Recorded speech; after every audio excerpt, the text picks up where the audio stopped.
The morning sun cast long shadows across Mrs. Rose's front porch as she settled into her favorite wooden rocking chair, the same one her late husband had lovingly restored 20 years ago. At 78, she found peace in these quiet moments, watching the neighborhood come to life while sipping her morning tea with just a touch of honey, a ritual as familiar as the creaking floorboards beneath her feet. Her small but cherished garden flourished around the porch, bursting with flowers she'd planted with her grandchildren every spring. The sweet scent of gardenias drifted up from the bushes, mixing with the morning air. She smiled, remembering how her mother had taught her to care for these same plants decades ago, back when this house was just becoming their family home. The porch itself told stories of family history. Each scratch on the railings, every worn patch of paint held memories of children growing up, of community gatherings, of Sunday afternoons filled with laughter and shared meals. This wasn't just a house, it was 50 years of life, love, and heritage wrapped in brick and mortar. Mrs. Rose adjusted her reading glasses and opened today's newspaper, enjoying the peaceful rhythm of her neighborhood. Mr. Thompson from next door waved as he collected his morning paper. The Jones kids rode past on their bikes, their cheerful bells ringing as they headed to school. Everything was as it should be, just as it had been for years in this close-knit community. But peace has a way of being fragile. The click-clack of determined heels on concrete broke through the morning calm. Mrs. Rose looked up from her paper to see a woman she didn't recognize marching up a walkway. The stranger wore an expensive-looking business suit that seemed out of place in their modest neighborhood, and she clutched a leather portfolio like it was armor. Something in the woman's stride made Mrs. Rose sit up straighter, her hand automatically reaching for the silver locket she always wore, a gesture of comfort learned from years of facing uncertain situations. The approaching woman's face wore that particular kind of smile Mrs. Rose had seen too many times before, the kind that didn't quite reach the eyes. The garden gate squeaked open, and Mrs. Rose noticed how the woman's designer heels sank slightly into her soft lawn, leaving small divots in the grass she'd carefully tended. The morning birds fell quiet, as if they too sensed the shift in atmosphere. Even the wind seemed to hold its breath as the stranger mounted the porch steps, her heels now echoing against the wooden boards. "Good morning," Mrs. Rose said politely, her voice carrying the warmth and dignity of someone who'd spent decades teaching young minds in the local elementary school. She'd learned long ago that courtesy could be both a shield and a sword, depending on how you wielded it. The woman's smile widened, but her eyes remained calculating, scanning the property like she was already measuring its value.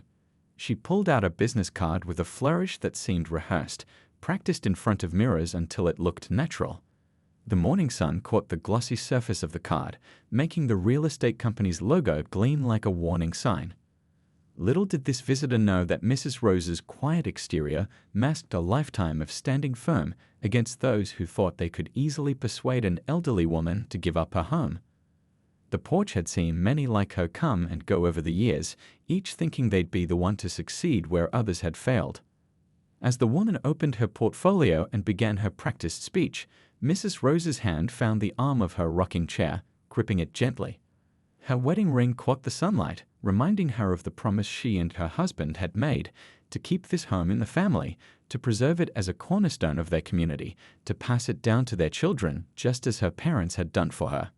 The morning was about to become more interesting than Mrs. Rose had planned, but she wasn't worried. She'd weathered stronger storms on this porch, and she knew that sometimes the quietest strength was the most powerful. Besides, she had something this visitor couldn't begin to understand: the weight of history and the power of community behind her, as solid and dependable as the very foundations of her beloved home. The real estate agent didn't waste time with small talk. "I represent Sunrise Development Corporation," she announced, her voice carrying that particular tone of assumed authority. "We're interested in purchasing properties in this area for an exciting new development project." She pulled out a glossy brochure filled with pictures of gleaming high-rises that looked nothing like the warm, historic homes that lined their street. Mrs. Rose listened quietly, her hands folded neatly in her lap, just as she had done during countless parent-teacher conferences over her 35 years of teaching. She watched as the agent launched into what was clearly a rehearsed speech about property values and golden opportunities, words that seemed to float away in the morning breeze like fallen leaves.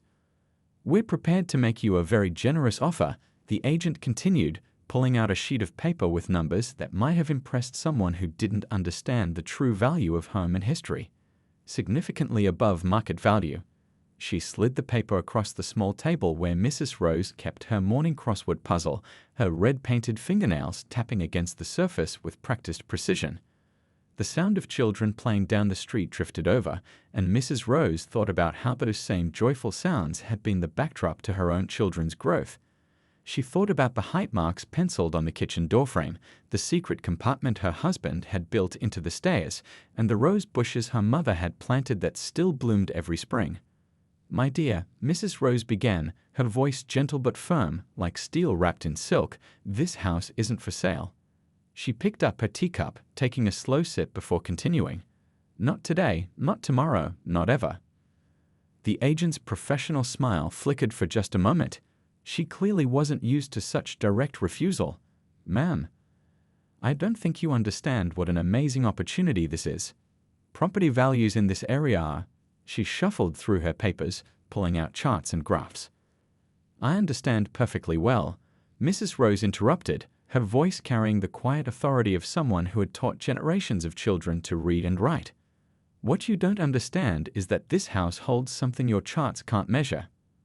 But the agent pressed on, her voice taking on an edge of condescension that made Mrs. Rose's neighbor, Mrs. Wilson, look up from her garden next door.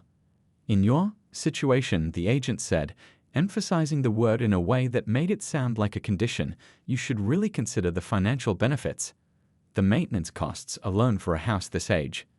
Mrs. Rose straightened in her chair, feeling the weight of her silver locket against her chest, the one containing a picture of her parents on the day they'd finally paid off this very house. "My situation," she said clearly, "is that I am the proud owner of a home that 3 generations of my family worked to build and maintain.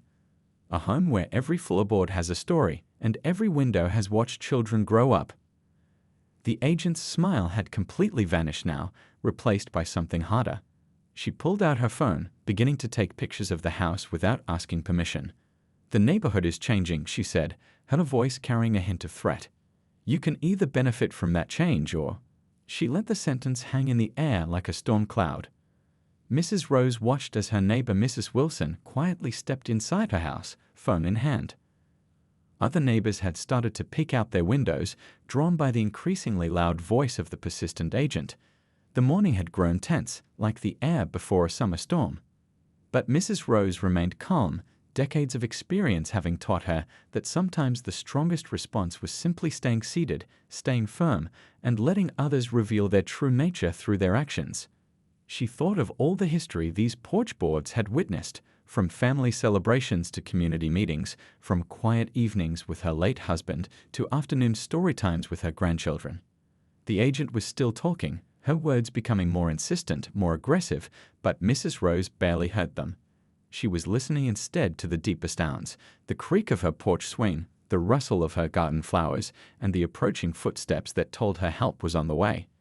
Sometimes, she thought, the greatest strength lies not in standing alone, but in being part of a community that stands together. Mrs. Rose's hands remained steady as she poured herself another cup of tea, the familiar aroma of mint and chamomile rising in the tense air. The real estate agent's words had grown sharper, but Mrs. Rose's calm demeanor seemed to only frustrate her more. It was a strength Mrs. Rose had learned during the civil rights movement, the power of peaceful resistance, of standing firm without raising your voice. "You're being unreasonable," the agent declared, her heels clicking against the wooden boards as she paced the porch. "This neighborhood is going to change whether you like it or not. You might as well profit from it." She gestured at the older homes around them, as if they were mere obstacles to progress rather than cherished homes filled with generations of memories. Mrs. Rose took a slow sip of her tea, letting her eyes drift to the old magnolia tree in her front yard.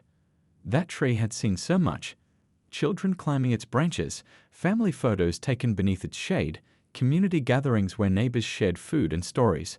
Her late husband had hung a tire swing there when their children were young, and now her grandchildren played on the same swing. "Young lady," Mrs. Rose finally spoke, her voice carrying the weight of wisdom earned through decades of life experience. I was teaching history when you were probably still learning your ABCs. Change isn't something I fear. It's something I've lived through, something I've helped shape. The morning sun had climbed higher, casting dappled shadows through the porch screens. A few doors down, Mrs. Chen stepped onto her porch, pretending to water her plants while keeping a watchful eye on the situation. Across the street, Mr. Rodriguez paused his yard work, his rake held still as he observed the scene unfolding. "Let me tell you about change," Mrs. Rose continued, her voice steady and clear. "This house has seen changes you couldn't imagine. It was here when this street was unpaved, when the streetlights were first installed, when the first school bus picked up children from this corner." She gestured to the worn but well-maintained porch beneath them. "These boards have held up under the feet of protesters and peacemakers, under children running to catch the ice cream truck, under neighbors bringing casseroles during hard times." The agent shifted uncomfortably, her polished veneer cracking slightly in the face of such quiet conviction. She pulled out her phone again, this time appearing to send messages while glancing around the property with calculating eyes. "You see that window there?" Mrs. Rose pointed to the large front window with its carefully maintained flower box. "That window watched my children take their first steps. It's seen Christmas trees and birthday parties. It's witnessed community meetings where we planned how to make this neighborhood better, not by tearing it down, but by building it up together." A gentle breeze stirred the wind chimes her grandchildren had made for her last Mother's Day, their tinkling sounds a counterpoint to the tension. More neighbors had appeared on their porches now, a silent show of support that spoke volumes about the tight-knit nature of their community. "I understand progress," Mrs. Rose said, smoothing her skirt with dignified hands that had graded countless papers, tended countless gardens, and held countless children. "But progress doesn't mean erasing history. It means building on its foundation." She reached for the family photo album she often kept nearby on the porch table, its pages worn from frequent viewing. "Every page in here tells a story of this house, this street, this community." The agent's phone buzzed insistently, but Mrs. Rose noticed how her confident stance had begun to waver. The woman's eyes darted between her phone and the growing number of watchful neighbors, perhaps finally realizing that she wasn't just facing one elderly homeowner, but an entire community united in purpose. Mrs. Rose recognized the look. She'd seen it before on faces that underestimated the power of quiet determination. She thought of all the meetings in her living room over the years, where neighbors gathered to discuss everything from school improvements to street safety. This house wasn't just her home, it was a cornerstone of the community, a symbol of resilience and unity. As the morning wore on, the sound of approaching footsteps signaled that the next chapter of this confrontation was about to begin. Mrs. Rose simply adjusted her glasses and picked up her crossword puzzle, radiating the kind of peace that comes from knowing exactly where you stand and why you're standing there. The tension on the porch had reached a breaking point, like a rubber band stretched too tight. The real estate agent's professional facade had crumbled completely, replaced by barely contained frustration. She paced the porch boards with quick, sharp steps, her designer heels clicking against the wood like angry exclamation points. "Look at these properties," she insisted, pulling up images on her tablet of sleek, modern buildings. Her voice had taken on a harsh edge that made even the birds in Mrs. Rose's beloved gardenia bushes fall silent. "This is the future. Your home is." She paused, her lip curling slightly, outdated. "The whole neighborhood is living in the past." Mrs. Rose watched as the agent began taking more photos, now moving to capture shots of the neighboring houses without permission. The morning sun caught the lens of her phone camera, creating brief flashes of light that seemed to signal distress to the watching neighborhood. Next door, Mrs. Wilson had quietly picked up her phone and stepped inside, her garden gloves still on her hands. Through the screen door, Mrs. Rose could hear her neighbor's soft but urgent voice, though the words themselves were unclear. More neighbors had gathered on their porches now, their presence forming a silent barrier of support. "Ma'am," the agent's voice cut through the morning air like a knife, "I don't think you understand the liability you're creating for yourself. This house needs significant repairs. The foundation alone." She gestured vaguely at the solid brick walls that had weathered countless storms, both literal and metaphorical. Mrs. Rose's fingers found the worn edges of her address book on the side table, its pages filled with numbers of neighbors who had become family over the decades. "Young lady," she responded, her voice carrying the same firm but gentle tone she used with generations of students, "I understand more than you think. I understand that you see dollar signs where I see history. I understand that you see an old house where I see a home." The agent's phone buzzed again, and her face brightened as she read the message. "Well," she said, her voice taking on a triumphant tone, "it seems your property has some code violations that need to be addressed. My company would be happy to take this burden off your hands rather than having you deal with expensive repairs." From down the street came the sound of a car door closing, followed by purposeful footsteps. Mrs. Rose smiled slightly, recognizing the familiar rhythm of those steps. She'd heard them countless times before, from first toddling attempts across these very porch boards to confident strides through law school graduation. The agent, absorbed in her phone and her rehearsed threats, didn't notice the change in atmosphere. But Mrs. Rose saw how her neighbors straightened up, their faces showing relief. Mr. Rodriguez across the street had stopped pretending to rake leaves and was now openly watching. Mrs. Chen had moved to the edge of her porch, a quiet smile playing at her lips. "These older neighborhoods," the agent continued, her words rushing out now as if she sensed her time was running short, "they're all the same. Stubborn homeowners refusing to see the bigger picture, clinging to buildings that should have been torn down years ago. You're standing in the way of progress, and progress always wins in the end." Mrs. Rose set down her crossword puzzle and folded her hands in her lap, the sunlight catching her wedding ring. The same ring that had gleamed on her finger through 50 years of marriage, through raising children, through teaching hundreds of students, through building and maintaining a community. The footsteps were closer now, accompanied by the subtle creak of the front gate, the one her husband had installed decades ago, its hinges still singing the same sweet song of welcome to friends and warning to those with ill intentions. The morning air seemed to hold its breath waiting. "My dear," Mrs. Rose said calmly, even as the agent's expression shifted from triumphant to uncertain at the sound of approaching steps, "you talk about progress as if it only moves in one direction. But real progress isn't about erasing the past, it's about building on its foundation. And foundations." She patted the sturdy porch railing beside her. "Foundations matter."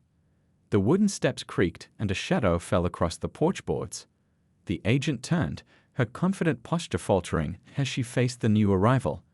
Mrs. Rose simply smiled, knowing that sometimes the most powerful response to intimidation was simply waiting for the right moment and the right alley to arrive. The atmosphere on the porch shifted like weather before a storm as Mrs. Rose's son stepped into view.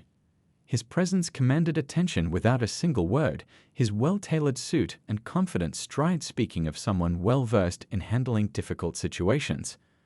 The morning sun caught his cufflinks, a graduation gift from his mother, as he climbed the familiar steps of his childhood home. The real estate agent's rapid-fire speech stumbled to a halt mid-sentence.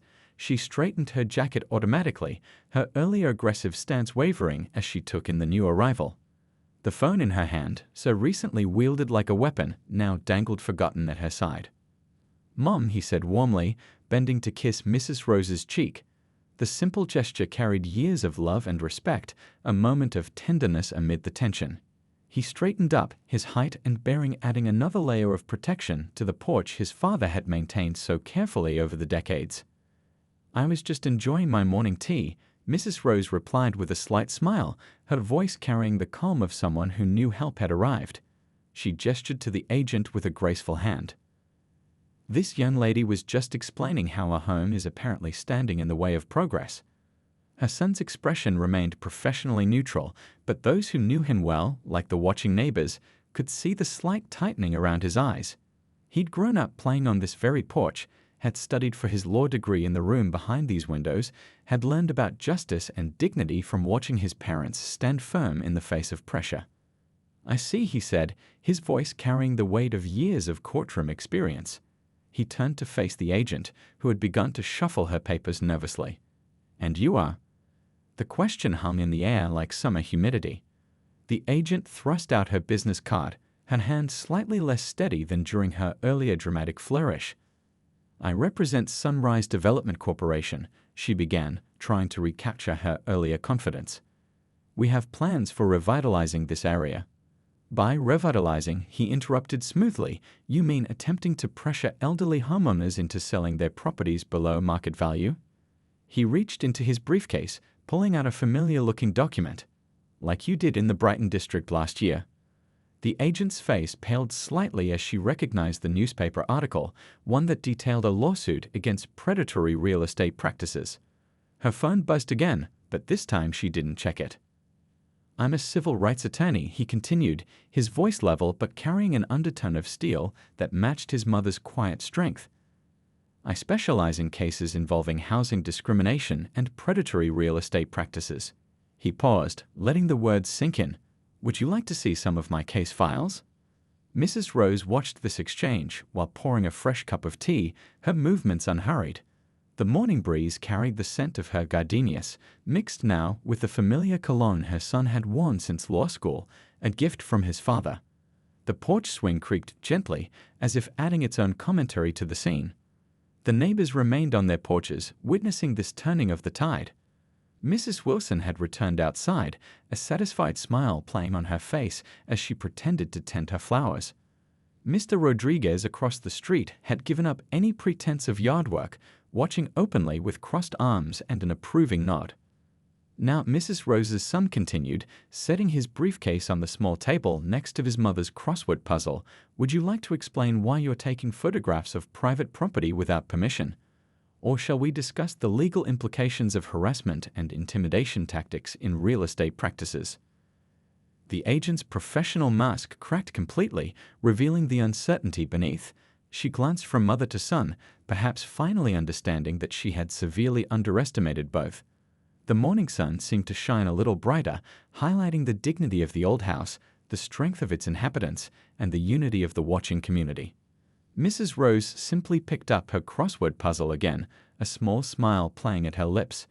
She had taught her children well, not just about books and numbers, but about standing up for what's right, about the importance of community, about fighting injustice with knowledge and dignity rather than anger. Mrs. Rose's son opened his briefcase with deliberate slowness, each movement precise and purposeful. The sound of shuffling papers filled the tense air as he pulled out a folder thick with documents. The real estate agent's eyes followed his every move, her earlier bravado replaced by growing concern. "Let's review some facts," he began, his voice carrying the calm authority of someone who had fought and won many similar battles in courtrooms across the state. "First, you entered private property and continued to remain here after being asked to leave. Second, you've taken photographs without permission. Third," he paused, glancing at his mother's careful notes on her crossword puzzle margin, "you've made what could be construed as threats regarding code violations without any official documentation." The agent shifted her weight from one expensive heel to another, her shadow dancing nervously on the sun-warmed porch boards. The same boards that had held firm through decades of family gatherings, community meetings, and countless Sunday afternoons. "I'm simply doing my job," she protested, but her voice had lost its sharp edge. "The company has plans for redevelopment that would benefit everyone." "Benefit everyone?" Mrs. Rose's son raised an eyebrow, pulling out another document. "Like the Thompson family 3 districts over?" They were told the same thing before being pressured out of their home of 40 years. Or perhaps like the elderly residents of Pine Street. He spread more papers on the small table, careful not to disturb his mother's teacup. The morning had grown warmer, but the agent's face had gone pale. She glanced at her phone again, as if hoping for rescue, but found none. Through the screen door, the gentle ticking of the family clock in the hallway seemed to count down the moments of her remaining confidence. "Your company has a pattern," he continued, his voice steady and clear enough for the watching neighbors to hear. "You target historic neighborhoods, especially those with elderly homeowners. You use pressure tactics, veiled threats about code violations, and misleading information about property values." He pulled out several newspaper clippings, the headlines telling similar stories across different communities. Mrs. Rose watched with quiet pride as her son laid out the evidence, remembering all those nights she'd found him asleep at the kitchen table, law books spread around him. The same determination that had gotten him through law school now showed in every precise word and gesture. I've taken the liberty, he continued, pulling out his own phone, of recording this entire conversation since I arrived. Would you like to hear how your tone changed when discussing this historic neighborhood? Or perhaps we should focus on your comments about inevitable changes and their implied threats. The agent's professional demeanor cracked completely. She began stuffing her papers back into her portfolio, nearly dropping her phone in the process. The watching neighbors had grown silent, witnessing justice being served with quiet dignity on their friend's front porch. Furthermore, Mrs. Rose's son added, his voice carrying just a hint of steel beneath its professional calm, I've documented multiple complaints about your company's tactics in this area. The State Real Estate Board might be very interested in reviewing your company's practices, especially regarding senior citizens and historic neighborhoods. He pulled out one final document, this one bearing an official seal. I've also taken the liberty of drafting a cease and desist letter. Your company has been specifically targeting homeowners in this neighborhood for months. That stops today. The morning sun caught the agent's wedding ring as she clutched her portfolio like a shield. Perhaps she was thinking of her own home, her own family, her own memories wrapped in walls and windows. The irony wasn't lost on Mrs. Rose, who simply sipped her tea and watched as understanding finally dawned in the young woman's eyes. The law, Mrs. Rose's son concluded, his voice gentler now, but no less firm, exists to protect everyone, including communities that some might see as merely obstacles to profit. This house, this neighborhood, these people, they're not just entries in your company's spreadsheet. They're living history, and they deserve respect. Mrs. Wilson had moved closer to her fence, pretending to water the same flowers for the third time that morning. Other neighbors had gathered in small groups on their porches, their presence a silent reminder that this wasn't just about one house or one family. It was about preserving the heart of a community that had weathered countless storms together. The real estate agent's departure was quick and quiet, her heels no longer clicking with their earlier confidence as she hurried down the porch steps. The gate creaked shut behind her, its familiar sound now seeming more like a gentle victory bell than a simple hinge. Her car engine started somewhere down the street, and then there was only the peaceful morning breeze rustling through Mrs. Rose's beloved gardenia bushes. Mrs. Rose's son sat down in the chair next to his mother, loosening his tie slightly. The tension of the confrontation melted away as mother and son shared a knowing look, one that spoke of countless other victories, large and small, won through dignity and determination rather than force. "Would you like some tea, honey?" Mrs. Rose asked, already reaching for the extra cup she always kept ready. The morning sun caught the rim of the china teacup, a wedding gift from decades ago, still perfect despite its age, much like the house itself. The neighborhood seemed to exhale collectively. One by one, neighbors began making their way toward Mrs. Rose's porch, each carrying something to share. Mrs. Wilson appeared with a plate of her famous lemon cookies. Mr. Rodriguez brought over fresh coffee. Mrs. Chen arrived with her homemade dumplings, still warm from the morning's cooking. Just like old times, Mrs. Rose's son smiled, watching the impromptu gathering take shape. He remembered countless afternoons just like this from his childhood, the porch becoming a gathering place for the community, a space where stories were shared, problems were solved, and bonds were strengthened. The old porch swing creaked welcomingly as more neighbors settled in. Children played in the front yards, their laughter mixing with the adults' conversations. Someone had brought out old photo albums, and soon stories began flowing as freely as the tea and coffee. "Remember when your father organized the neighborhood watch right here on this porch?" Mrs. Wilson asked, pointing to a faded photograph.